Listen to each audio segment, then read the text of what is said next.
Os ministros da primeira turma do STF negam prescrição dos crimes de Heraldo da Silva Braga, condenado em caso do propinoduto que ocorreu no Rio de Janeiro. A defesa de Heraldo da Silva Braga, condenado no caso do propinoduto, alegou a prescrição dos crimes de lavagem de dinheiro e, na época, formação de quadrilha. Na opinião do advogado, não houve interrupção do prazo prescricional. Resumo é a prescrição dos dois, da pretensão punitiva contra os dois crimes nos parece bastante evidente. Seja porque não transitou em julgado, isso é questão para nós pacífica, tem um recurso para Vossa Excelência apreciar. E quanto ao delito de lavagem, tampouco nos parece que tenha tido uma interrupção na contagem do prazo prescricional desde o advento da sentença. E tampouco entendemos que tenha ocorrido sequer o recurso ministerial dado a evidente preclusão lógica. Antes da Lei 11.596 de 2007, quer depois, o acordo implica a interrupção da prescrição. Mas, por maioria, a primeira turma indeferiu a ordem. Aqui há uma demonstração clara que a duração razoável dos processos, ela também é importante para o réu, que ou quer se ver livre imediatamente daquela persecução penal, ou então quer ver sua situação definida. Agora, vejam que situação teratológica lastimável. Um delito praticado em 99 vai ter a pena cumprida em 2019. Um processo que leva 30 anos, 25 anos, é a prova da falência do sistema. E uma justiça desmoralizada não serve nem para a sociedade, nem para o Poder Judiciário e muito menos para a advocacia. O escândalo do propinoduto ocorreu no final da década de 90 e no início dos anos 2000.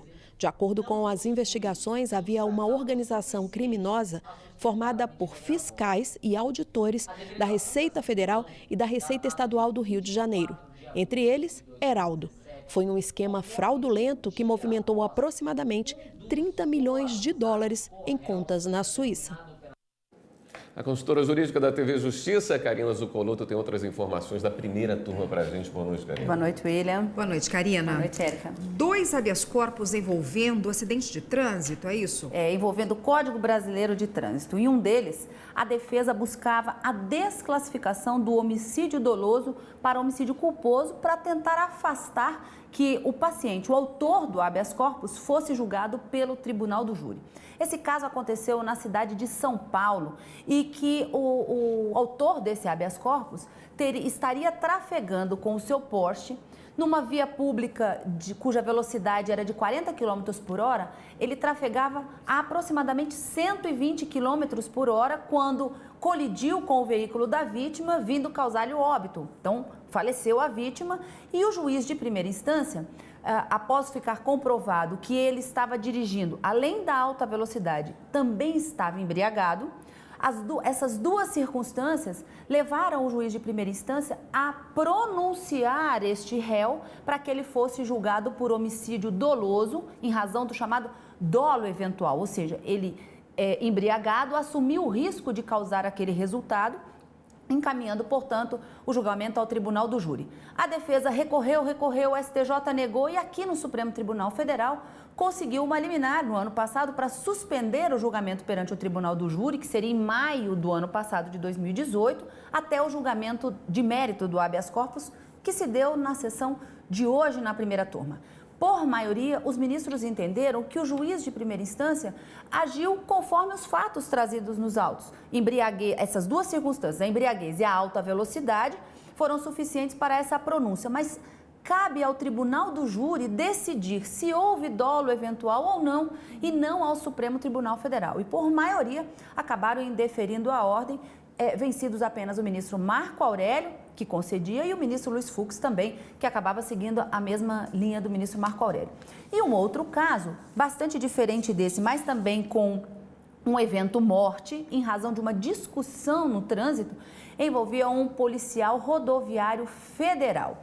O argumento da defesa era para que o Supremo Tribunal Federal determinasse que o julgamento em razão do homicídio que acabou acontecendo em razão da discussão de trânsito por conta do disparo de arma de fogo deste policial rodoviário federal, fosse deslocado da Justiça Estadual, do Tribunal do Júri da Justiça Estadual, para a Justiça Federal em razão da função que ele exerce. Principal argumento da defesa: ele estava em itinere, ou seja, ele estava indo para o trabalho quando a discussão do trânsito aconteceu e ele disparou arma de fogo e veio a acontecer que ele estaria no exercício já da função, porque em deslocamento para o trabalho. O ministro Marco Aurélio indeferiu a ordem e entendeu que ele não estava, que os fatos não se deram em razão do ofício, ele estava em carro particular, ainda não havia chegado ao local do trabalho, manteve a competência da Justiça Estadual. Mas esse caso deve ser retomado na primeira turma, porque o ministro Alexandre de Moraes pediu vista, vamos aguardar. Amanhã temos sessão dupla?